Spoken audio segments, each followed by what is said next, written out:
Hey guys, this is another special edition of Unger the Radar. I'm your host Randy Unger, and with me today is actor Blake Cooper of the new film Measure of a Man. Hey Blake, how's it going? I'm good. How are you? I'm good. Thanks for taking the time today. No, thank you. Yeah, this is very cool. So tell me, how'd you get involved with the film?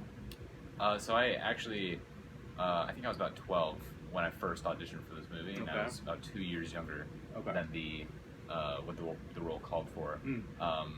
And I didn't originally book it, but then 2 years later, I auditioned for the exact same role with the exact same sides, and I booked it. So Nice. yeah, it was just kind of one of those, one of those regular auditions that just was the right one. Yeah. Nice. What was the audition process like? Well, many of my auditions, pretty much all of them, are self-taped in Atlanta. Yeah. That's pretty simple. Just send it in. Yeah, it's great. We have our studio or our studio in our house. And it was just a self-tape audition, and it didn't go to like testing or anything. They just booked me right off of the self-tape. Do you know if any other actors were considered? I'm not sure. I'm sure there were other actors, but that might be a question for Jim or. Okay. Yeah, I'm not sure though. Okay, that's fine. What was it like working with the legendary Donald Sutherland? It was great. It was great. I only got to work with him for about a week, but that week was great. Yeah. It was, it was. I mean, I'm still kind of having trouble catching up with that idea, digesting that. Yeah. Even though it was like 4 years ago. But yeah, it was just so great to work with him and especially watch him work. And the fact that he just knows so much about every aspect of filmmaking, even like which lenses to use. Oh yeah. For a specific shot. It's not just in front of the camera, but behind the scenes as well. Yeah. Cool. I mean, it really just opened my eyes to how much left I need to learn. Or how much left there is to learn. Did you study up on his movies to see how you'd interact with him when you actually got on the screen with him? I should have more than I did. No, I really only saw him in Hunger Games because I guess that's my age group. I don't think I'm the target demographic for his older stuff. But yeah, I mean, I kind of regret not watching his older stuff before then. Well, now you have more than a reason to now. Yeah, absolutely. I'm curious, are there any actors who have inspired you? Well, besides Donald Sutherland. Yeah. Man, that's a hard question because there are a lot of actors that I would absolutely die to work for or work with. Because you have your own style, like you've established that in the movie. So I'm curious if there's any actors out there that have inspired your work. I wouldn't say actors have inspired my acting style or my approach to acting as much. I think it's more actors that have inspired me to further pursue acting to a higher degree, I think. And you must have been bitten by the acting bug early on because you're 16? 17. 17. So what was your first acting experience? So I think I was probably 9. I must have been 9 when I did my first acting class in Atlanta. It was a little born and raised. But it was a little acting studio called Atlanta Workshop Players. Okay. At 9, you were. Yeah, I was 9. And it just started from acting classes like improv and social comedy, or physical comedy. Okay. And it was just they're mainly just games designed for kids to come out of their shell a little more. But they were really fun games. But they were kind of sneakily acting classes. And then it just kind of grew from there, and I got my first audition through that acting studio, and it just kind of grew from that. So have you done TV commercials, or has it just been film since then? I have done a Amazon Prime or Amazon Studios pilot called Cocked. Okay. It wasn't picked up, but I worked with Jason Lee, Sam Tremmel, Brian Dennehy. Nice. It was a really great cast. It was a lot They of always fun. put you with these old-timey actors, these actors who've been around a while. So what is that like? I mean, obviously you're not 70 years old. So what's it like working with an older generation? It's. I mean, I just met Robert, who wrote the book, last night, and that just meeting him and Donald and Brian Dennehy, I've realized, I mean, they're just so much wiser than I am. They know so much more. Yeah. They've lived longer and have experienced so much more, and I think that's just, I'm so lucky to have been able to meet these people and kind of know more about them. Yeah. It's very cool. So, are there any actors or filmmakers that you're dreaming of working with in the future? One director comes to mind. I think Denis Villeneuve. I'm butchering his name. No, I Denis just from Villeneuve. Arrival, right? Yeah. That was my favorite movie. I think. Denis. I think it's Denis Villeneuve. Right. Or let's something. not waste time butchering. I'm sorry. Yeah, I'm sorry if too. I've ruined your name. Yeah, but he just seems like such an amazing guy to work with.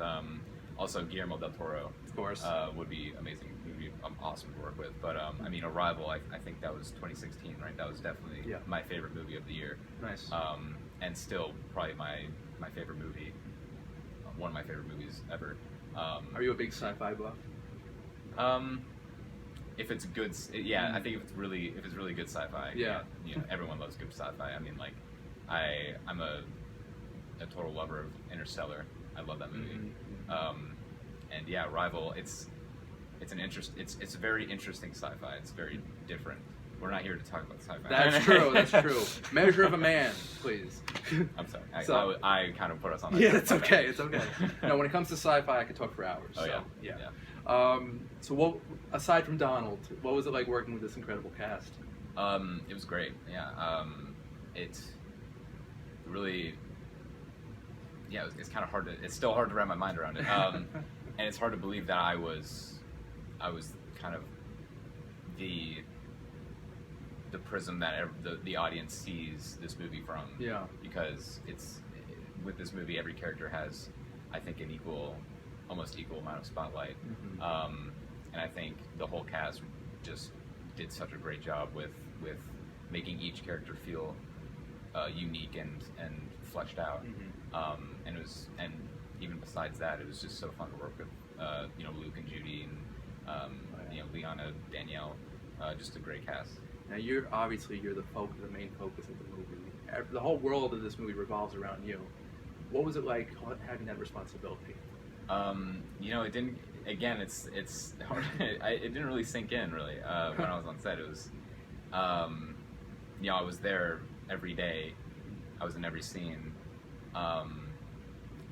and I think it was. I don't know, man. It was just crazy. I mean, an actor's dream. Yeah. And it's still something I'm catching up with. Yeah, still dealing with. I'm fully realizing now, like, my name comes first before Donald. Yeah. Man.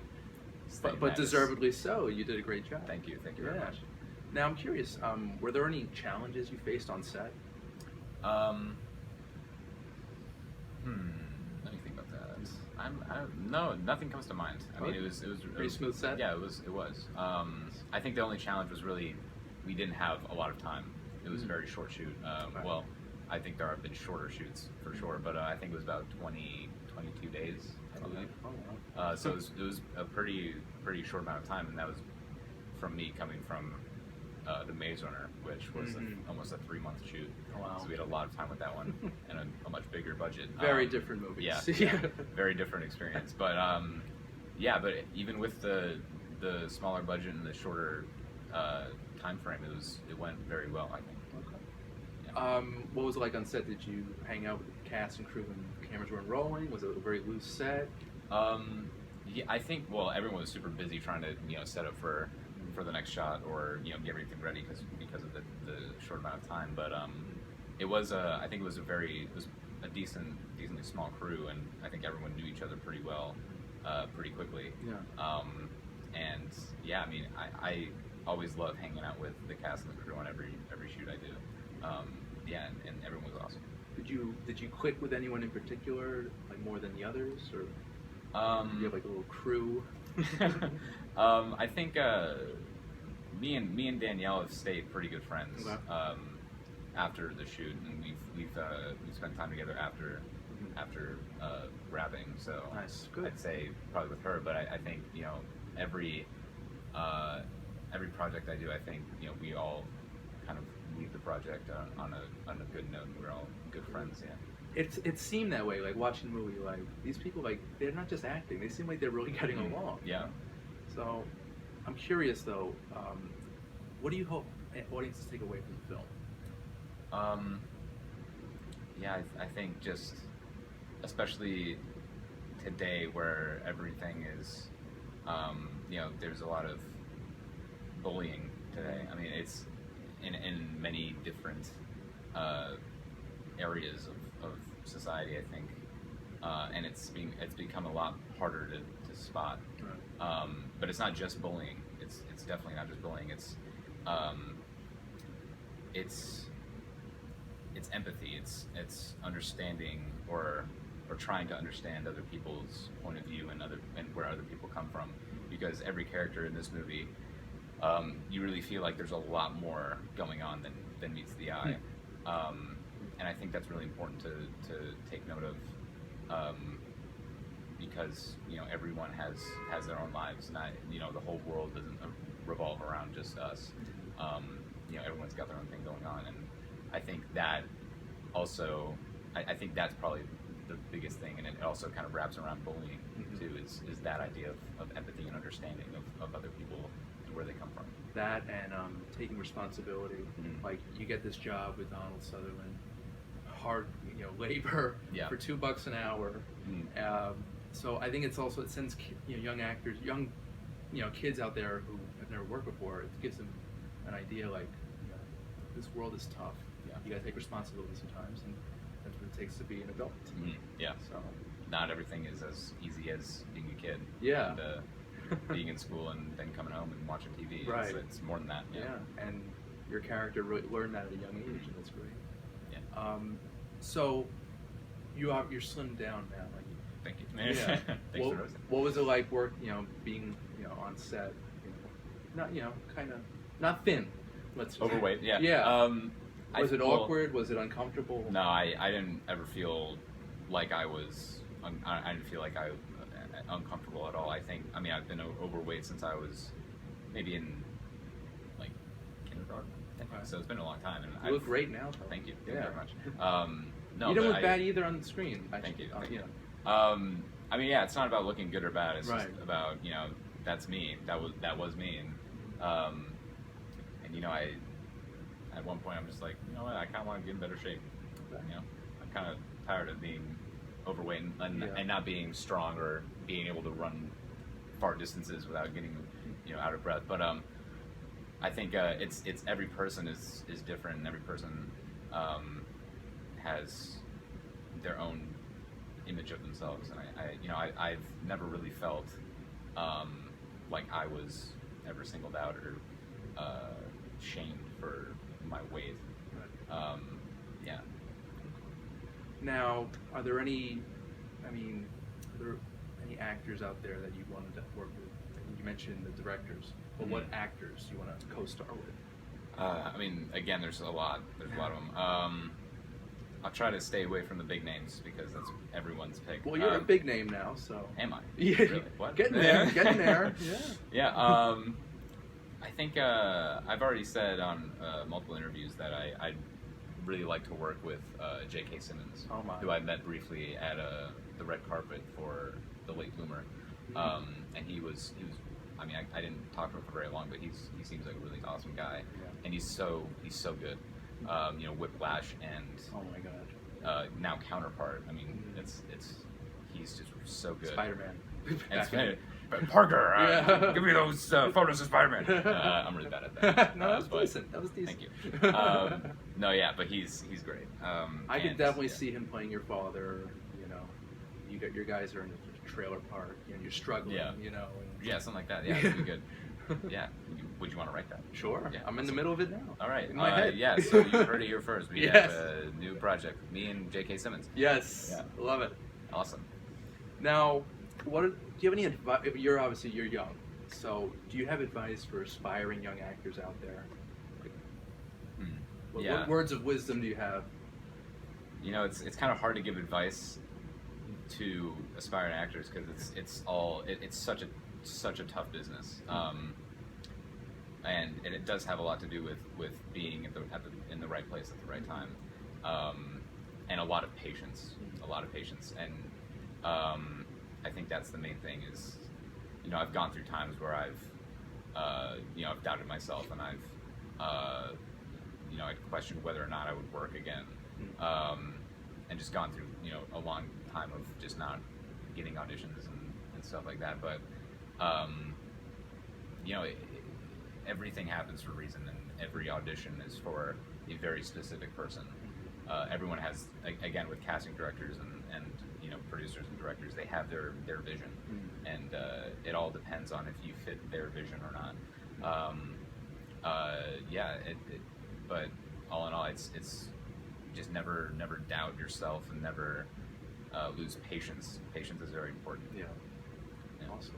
Now, I ask everybody this, but top 3 favorite movies of all time. Yeah. Pick any 3. We might be here for a while. Is Arrival up there? It might be. I really haven't thought of like a top 3 or top 5, but okay. Wow. Or a movie that you can always go to, like you see it on cable, you have to finish okay. Well, it. Lord of the Rings trilogy. Okay. Probably Wow. that, I think. Any one of those from the trilogy, or maybe the Two Towers. What about the Hobbits? I do like the second, and I never saw the third one. Yeah. I didn't see any, actually. So. Oh yeah. I mean, they're not anywhere. I don't think right. they're anywhere close to the original trilogy, but no. But those are always just so fun to watch. So you are. I get the sense you are a big sci-fi buff. Yeah. I like sci-fi, fantasy. I like a lot of it. I mean, what matters to me is having a good theme. Mm-hmm. Yeah. And I think good story. If you have a good theme, it can work in any genre. Yeah. Like I think in Interstellar, particularly, there's a strong theme of family that could work in really any genre. But you know, it's very interesting to see it in that kind of epic interstellar adventure. That's great.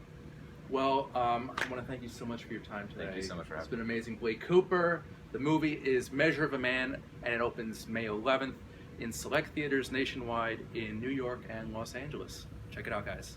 I'm your host, Randy Unger, and this has been Unger the Radar. See you next time.